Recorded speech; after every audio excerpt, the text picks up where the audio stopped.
भैया, हाँ। न्यायालय से शिक्षा मित्र के नियमित नियुक्ति के लिए हाँ। और एक संवैधानिक मांग पत्र के माध्यम से जिसको इलाहाबाद हाई कोर्ट स्वीकार कर रहा है।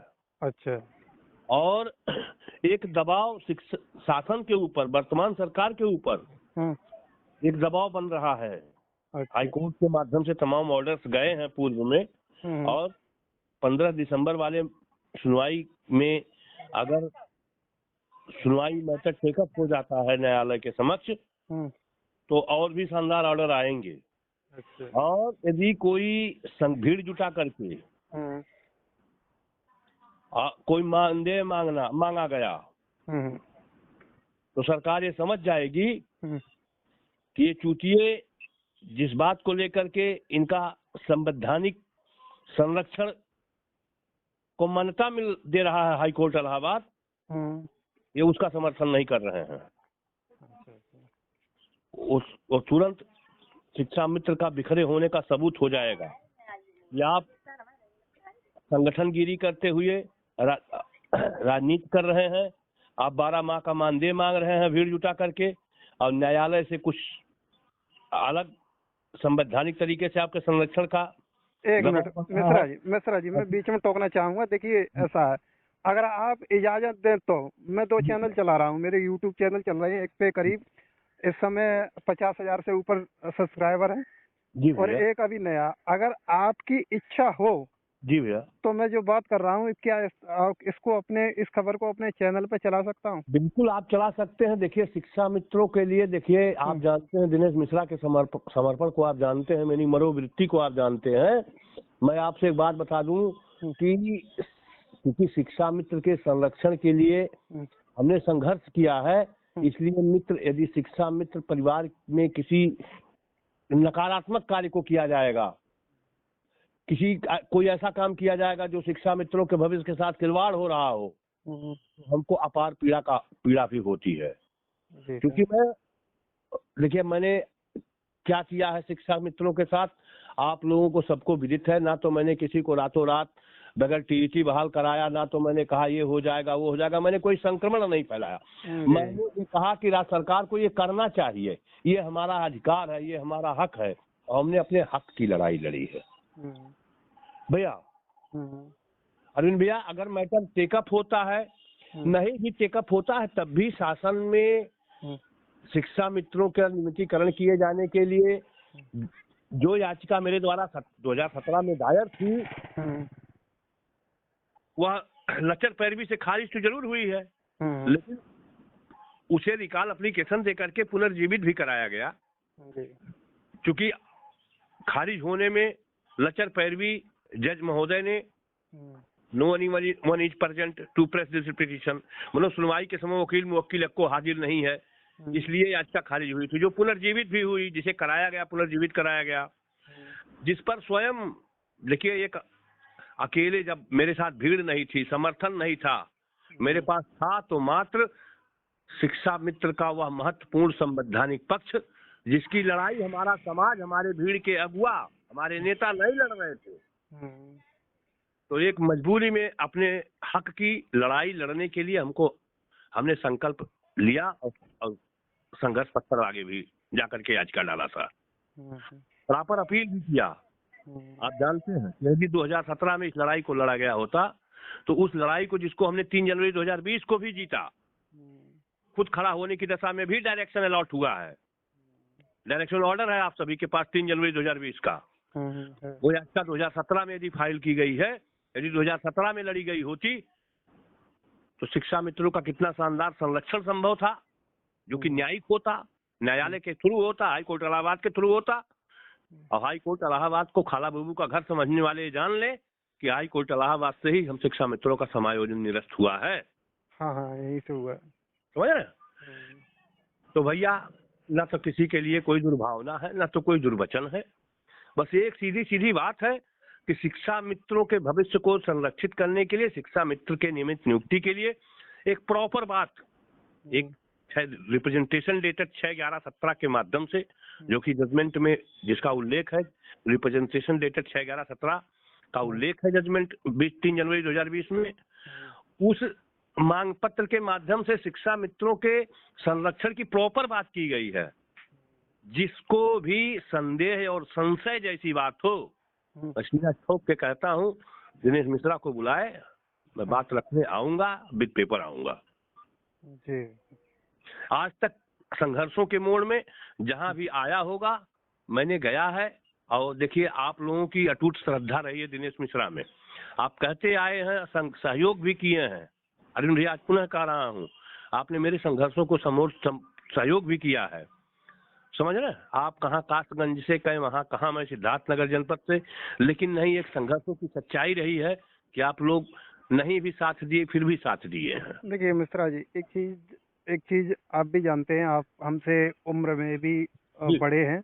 अरे भैया, और सब परिवार है, कोई बड़ा कोई छोटा हो। अनुभव भी है। लेकिन एक चीज तो मैं भी जानता हूँ, आप भी जानते हैं, कोई चीज अगर इलाहाबाद में खो गई, मित्र मैं कहना चाहता हूँ, इलाहाबाद में खो गई तो उसे आप अगर पंजाब में ढूंढेंगे जा करके तो पंजाब में नहीं मिलेगी।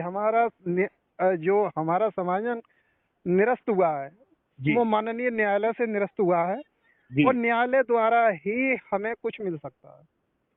जी भैया, अब वो मुद्दा कॉन्स्टिट्यूशन का है। और चीज और जान लीजिए, वर्तमान सरकार आपके विरोध में है, इसमें कोई शक नहीं है। इसलिए न्यायालय को ही आधार बनाती है। इसलिए अगर आपके पास कोई न्यायिक बेस है, उसका आप हवाला देते हुए बात आप रखते हैं, तो या तो उनको स्वीकार करना होगा, नहीं तो उनको बगल झांकना होगा। आप देख रहे हैं कि अनुपालन किए जाने के लिए, चाहे वो 3 जनवरी का ऑर्डर हो, स्पष्ट निर्देश है, चाहे वो कंटेम्प्ट ऑर्डर में न्यायालय के आदेश की धज्जी उड़ा रहा है वर्तमान सरकार, चाहे उस कंटेम्प्ट जीतने का लड़ाई हो, चाहे रिकंटेम्प्ट में जब हम गए हैं, पुनः कंटेम्प्ट, एक बाजी देखिए डायरेक्शन जीते हैं उस याचिका को लेकर के, दोबारा कंटेम्प्ट जीते हैं, तीसरी बाजी हमने जो रिकंटेम्प्ट दायर किया है उसका 16 सितंबर 2021 का जो ऑर्डर है, अब देखिए उसमें इतने सख्त शब्दों का ऑर्डर पास आउट किया है हाई कोर्ट ने। शायद आपको स्मरण हो, है या नहीं है, ध्यान में है कि नहीं है? मुझे ध्यान नहीं रहा, काफी समय हो चुका है ना, 1 साल हो चुकी है। मैं रिवीजन के लिए पुनः ऑर्डर आपके ग्रुपों में सेंड कर रहा हूँ। चलिए भेज दीजिएगा। मैं भेज रहा हूँ, लेकिन एक बात आपसे बता लूं कि यदि सरकार को गुमराह करने का कोई मांग पत्र दिखा करके मानदेय 12 महीना और मानदेय बढ़ोतरी की बात की गई, तो शिक्षा मित्र के नियमित नियुक्ति के लिए संघर्ष किया जा रहा है, न्यायालय से दबाव बनवाया जा रहा है। और ये यदि ऐसा कुछ किया जाता है तो अकेले दिनेश मिश्रा के संघर्षों को नहीं फ्लॉप करता है, शासन मजाक उड़ाता है, और ये 1.5 लाख परिवार के साथ बहुत बड़ा विश्वासघात होगा। ये धरना नहीं होगा, जैसे लखनऊ का मंच जो लगाया गया था, इसका परिणाम है कि आपके ऊपर सुपर टीईटी और भर्ती परीक्षा जैसे नए नियम लागू हुए हैं। क्योंकि आप बलपूर्वक कहते थे, दम्भपूर्वक कहते थे कि हमारे ऊपर टीईटी लागू नहीं होता है, और आज सुपर टीईटी थोप दिया गया, दोनों भर्ती भी कर ली गई, और आप वंचित भी रह गए उससे। हेलो, हाँ सुन रहा हूँ। अरविंद जी, मैं चापलूसी मार करके आपके लिए कुछ नहीं दे दिला सकता हूँ। आप हमारे परिवार हैं, मैं आपके समक्ष सच्चाई, आपको अच्छी लगे या बुरी लगे, लेकिन सच्चाई शेयर करना मेरी व्यवस्था है। समझ रहे हैं? समझ रहा हूँ। अपना परिवार है। आप 2 शब्द मैं आपके लिए आपको कड़ा कहूंगा, आपको गलत कह सकता हूँ, बाकी हम न्यायालय को गलत नहीं कर सकते हैं, शासन को गलत नहीं कर सकते हैं। लेकिन अपने हक को लेकर के, चाहे आपको अच्छा लगे, चाहे शासन को अच्छा लगे, चाहे बुरा लगे, लेकिन हम अपने हक की तो मांग करेंगे ही। देखिए मिश्रा जी, कहीं ना कहीं शासन को हम गलत नहीं ठहरा सकते हैं। सबसे बड़ी बात आती है कि शासन ने गलत किया है। 25 जुलाई 17 के जजमेंट के माइनर की हत्या की है। देखिए, मैं गलत नहीं ठहरा सकते। शासन ने शिक्षा मित्रों के राजनीतिक द्वेष बस शिक्षा मित्रों के ऊपर एक योग्यता की आड़ में जो भर्ती परीक्षा जैसे नए नियम लागू किए गए हैं, वो भर्ती परीक्षा शिक्षा मित्रों के ऊपर एन के पकड़ेन कहीं से भी लागू नहीं होती है। मिश्रा जी, एक मिनट सुन लीजिए। यदि शिक्षा मित्रों के ऊपर भर्ती परीक्षा जैसे नए नियम थोप दिए जाने हैं, तो फिर माननीय सुप्रीम, तो वह 25 जुलाई 17 के जजमेंट के रिलैक्सेशन वेटेज, छूट वेटेज जो दिया गया है, उस माइनर की, सुप्रीम कोर्ट के उस माइनर की हत्या कर दिया जाना है, क्योंकि तद समय के नियुक्ति नियमों में माननीय सुप्रीम कोर्ट ने हमको छूट दे रखे हैं, और छूट देते हुए रिकंसिडरेशन की अपॉर्चुनिटी दे रखी है, पुनः नियमितीकरण के, नियमित नियुक्ति के लिए एक कॉन्स्टिट्यूशनल मार्ग हमको दे रखा है। यदि नए नियम थोप करके हमारे मार्ग को अवरुद्ध ही किया जाना है तो माननीय सुप्रीम कोर्ट के छूट वेटेज देने का कोई औचित्य नहीं बचता है। अब इसके लिए आप लड़ते हुए न्यायालय में अपने आप को प्रूव कर पाए या नहीं कर पाए वो बात की बात है, लेकिन जब भी मेरी याचिका माननीय न्यायालय के समक्ष जाएगी तो भर्ती परीक्षा कितने खंड में विभक्त होगी ये समय बताएगा भाई साहब। बड़े भाई देखिए, ऐसा है, शासन मतलब सर्वोच्च शक्ति, शासन को समझते हैं सर्वोच्च शक्ति। अब हम कई बार ऐसा हुआ, हम शासन आप एक अध्यापक हैं और मैं आपको एक चीज और निवेदन करूंगा कि लोकतंत्र, कार्यपालिका, व्यवस्थापिका और मीडिया 4 स्तंभ है। बेसिकली लीगली 3 स्तंभ है, लेकिन मीडिया को भी लोकतंत्र में सर्वोच्च माना जाता है। तो मैं आपको बता दूं, जो संविधान की रक्षा करना है कार्य है, संविधान की रक्षा कार्यपालिका नहीं करती है, संविधान की रक्षा करना न्यायालय का कार्य है। ये अलग बात है कि संवैधानिक नियमों पर बने रह करके व्यवस्था संचालन हेतु कार्यपालिका की परिकल्पना की गई है लोकतांत्रिक व्यवस्थाओं में। यदि मैं हो सकता है कि कुछ गलत कह रहा हूं तो उस पर आप लोग विचार करेंगे, चूंकि ऑडियो रिकॉर्ड है। यदि मैं सही कह रहा हूं तो आप आगे बताएं कि कार्यपालिका ही सर्वोच्च है, आगे बताएं। बिल्कुल सही है, ऐसा हुआ मित्र। देखिए, सबसे बड़ी बात, जब हमारा समाज रद्द हुआ उस समय सरकार हमारे फेवर में थी, इस चीज को आप भी जानते हैं। हम टाल ठोक के सरकार से कह रहे हैं 69,000 में, और उसने प्रॉपर बात की हो, वो कभी ये नहीं कहता कि हमारे ऊपर भर्ती परीक्षा कैसे लागू हो गए, वो नहीं कहता। वहाँ मुद्दा दिनेश मिश्रा का समर्थन हो जाएगा। आपको नाम नहीं लूंगा, आपके नेता हैं, अब आपके हकों की लड़ाई लड़ने का उनको लंबा अनुभव है। तो ऐसे नहीं ले रहा हूँ, सुनिए। और अग्निहोत्री के पास चले जाएंगे, डिबेट में चले जाएंगे, अपनी बात रखेंगे, लेकिन वो ये नहीं कहते हैं कि एक तरफ माननीय सुप्रीम कोर्ट ने हमको छूट दे रखा है, वेटेज दे रखा है, तो हमारे ऊपर भर्ती परीक्षा कैसे लागू होती है। भर्ती परीक्षा का विरोध नहीं करेंगे, वो अपना कागज पत्तर दुनिया भर का दिखाएंगे, टीईटी से छूट साबित करेंगे। शिक्षा मित्रों को टीईटी से छूट किसी भी लेटर में कहीं से भी नहीं मिला है, नहीं मिला, और टीईटी से कोई माई का लाल बरी भी नहीं कर सकता है। ये गौरतलब है कि शिक्षा मित्र के ऊपर भर्ती परीक्षा जैसे नए नियम नहीं लागू होते हैं। क्यों? क्योंकि माननीय सुप्रीम कोर्ट ने डिसाइड कर रखा है कि शिक्षा मित्र पुनः नियमित शिक्षक कैसे बन सकता है, जिसके लिए आवश्यक अपॉर्चुनिटी और आवश्यक रास्तों में आ रही बाधाओं को अपने अधिकारों विशेष से दूर किया है। बस मिश्रा जी, इसीलिए मैं आपसे सहमत हूँ, जो आपने अभी 30 सेकंड में बोला है, बस यही सार है। एक और आपसे बता दूं कि मैं कहता हूँ माननीय सुप्रीम कोर्ट हमको बस एक ही साधे सब सद है, और सब साधे सब जाए। जहां हम दुनिया भर की बातें करेंगे वहां सरकार भी कंफ्यूज होगा, सुनने वाला भी कंफ्यूज होगा। बिल्कुल सही है। और अर्थ का अनर्थ और बात का बेबात बना करके जवाब दिया जाएगा। आज तक बेबात जवाब कर देकर कि हमने 3,500 से 3,000 से 10,000 दे रहे हैं। एक प्रश्न आपको आता है ना, हाँ, वहाँ आप ये नहीं कहते हैं कि हमको माननीय सुप्रीम कोर्ट ने जो दिया, रास्ते दिए थे सहायक अध्यापक बनने के, उसको भी छीन लिए गए। आप कार्यपालिका है, संवैधानिक नियमों पर बने रह करके दायित्व का निर्वहन करना होता है। माननीय सुप्रीम कोर्ट के न्याय की हत्या करना आपका काम नहीं है। आज तक कोई भी डिबेटर इस तरीके से बात नहीं किया, निर्भीकताओं पूर्वक अपने हकों को लेकर के जागरूकता के क्रम में संवाद हमने तो नहीं सुने। अभी अलग की बात है भाई साहब, हमको कहीं डिबेट का अवसर नहीं मिला। नहीं सर, हम तो चौतरफा सताए गए हैं। देखिए, हम लड़ रहे हैं, मैटर को पेपर में प्रकाशित नहीं होने दिया जाता है, ना होने दिया जाए। मैं जीत रहा हूँ और जीतते चलूंगा। अब देखिए, न्याय, लोकतंत्र में न्याय मिलने के लिए एक लंबे अवधि की जरूरत होती है, और एक ना एक दिन ये सिद्ध होकर रहेगा कि शिक्षा मित्रों का हक क्या था, शिक्षा मित्रों के साथ व्यवहार कैसा किया सरकारों ने। अब तो सरकारों का कोई भेद नहीं है, खेल नहीं है। आज भी बीजेपी की गवर्नमेंट है, आने वाले दिनों में भी बीजेपी की ही गवर्नमेंट रहेगी। बिल्कुल सही है, क्योंकि राजनीति का ऐसा चेहरा सामने आ चुका है। कई लोग तो आज ये कोई पुराना जमाना तो है नहीं, सोशल मीडिया का जमाना है, संचार क्रांति हो चुकी है, तो सच और झूठ का खेल आउट हो गया है। बीजेपी की नीतियों को पूरी दुनिया स्वीकार कर रही है, बट शिक्षा मित्र यही होता है, एक तरफ आप राजनीति करोगे, हाई कोर्ट इलाहाबाद, देखिए बीजेपी इन छोटी छोटी बातों को बहुत गंभीरता से वो लोग लेंगे।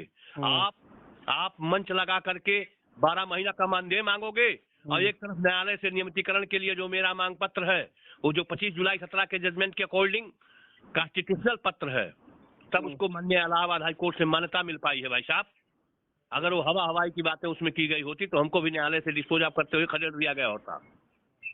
अरविंद भैया, अब मैं इससे ज्यादा कुछ नहीं कह पाऊंगा भाई साहब। नहीं, बिल्कुल सही कहा। देखिए, हम आपसे इसीलिए सहमत हैं क्योंकि आपकी जो जंग है बिल्कुल सही दिशा में है। मित्र, मैं अंतिम में एक बात और कहूंगा, मैं एक सीधा साधा शिक्षा मित्र हूँ, ना तो मैं पैदाइशी अधिवक्ता हूँ, ना तो मैंने वकालत पढ़ी है, समझ रहे? बस हालात इंसान को जो करवाए वो कम है।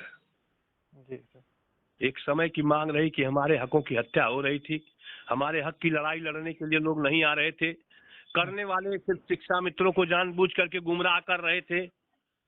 अब नहीं कहूंगा, लोगों को मालूम था कि हमारा समायोजन जो कि मुख्य न्यायाधीश इलाहाबाद हाई कोर्ट की कलम से डिस्पोज ऑफ हो गया है, असंवैधानिक करार दिया जा चुका है, जिसको हम सुप्रीम कोर्ट में लड़ करके डबल बेंच में हार गए।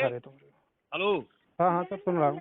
अरविंद भैया, लोगों को मालूम था कि जो समायोजन हम हाई कोर्ट में नहीं बचा पाए, सुप्रीम कोर्ट में नहीं बचा पाए, उसको हम क्यूरेटिव में और रिव्यू में नहीं बचा पाएंगे।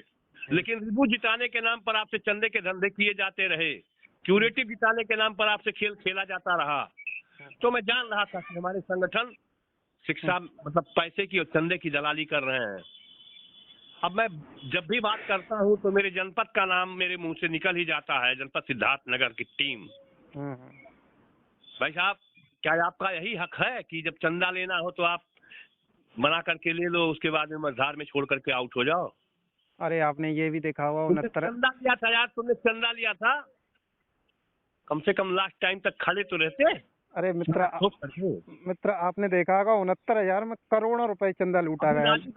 सुनिए, राजू दास मंच मेरा, एक तरफ मेरी इलाहाबाद हाई कोर्ट में सुनवाई चल रही थी 21 अक्टूबर, हेलो, हाँ, और दूसरी तरफ राजू दास मंच लगा करके चूतिया बनाया जा रहा था शिक्षा मित्रों को।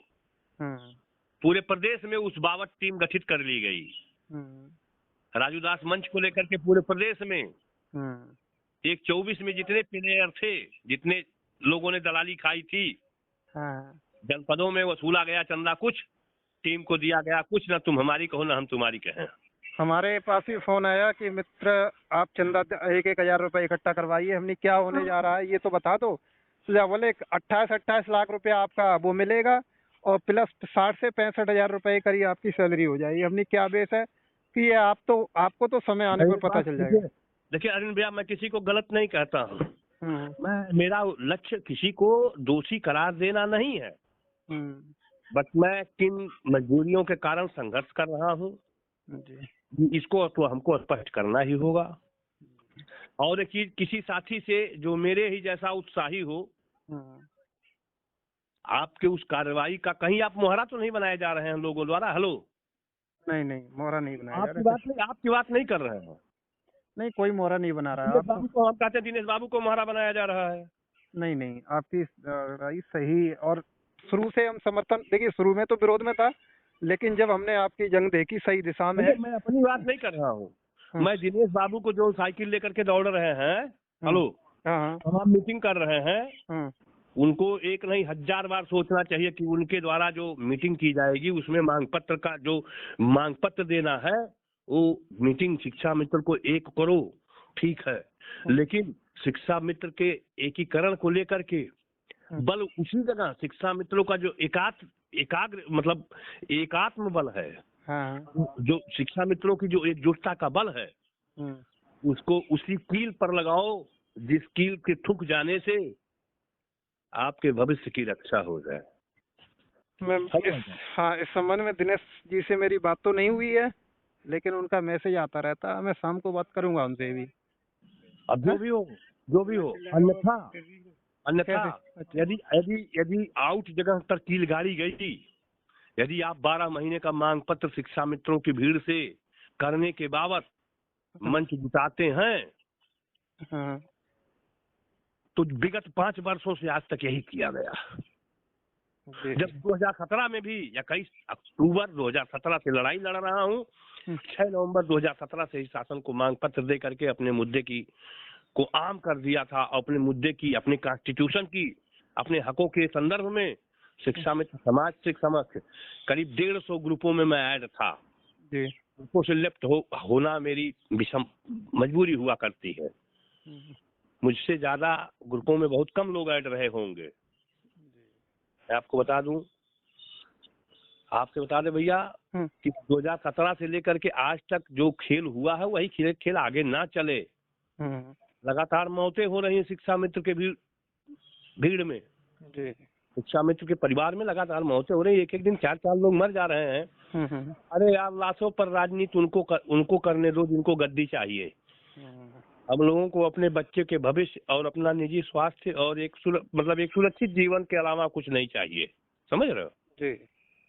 हम शिक्षा मित्र यही चाहता है। हम शिक्षा मित्र हैं, हमको शिक्षा मित्र ही बने रहने दिया जाए। एक अध्यापक, उसी में एक प्रमोशन हो, हमारा नियमितीकरण कर दिया जाए। हमको जो है नियमितीकरण आपका हवा में नहीं होगा, उसके लिए प्रॉपर बात विद कॉन्स्टिट्यूशन तथ्यात्मक रूप से लिख करके दे करके शासन को दिया गया, जिसमें शासन जवाब नहीं दे पा रहा। हेलो, हाँ समझ रहा हूँ उसकी बात को। शासन क्यों भग रहा है, क्यों नहीं जवाब दे रहा? 3 जनवरी 2020 से अभी तक एक काउंटर नहीं आया उनका। क्यों नहीं आया? जब सरकार फंस चुकी है ना। नहीं, सरकार फंस चुकी है, सरकार ने गलत किया है। आप कहते हो सरकार पावर है, सरकार को देखिए, एक बाबा साहब भीमराव अंबेडकर द्वारा लिखित संविधान ही सर्वोच्च शक्ति है लोकतंत्र की। संविधान से ऊपर कोई नहीं है साहब जी। ये लोकतंत्र है और बाबा साहब भीमराव अंबेडकर द्वारा दिया गया संविधान ही स्वीकार करने योग्य है।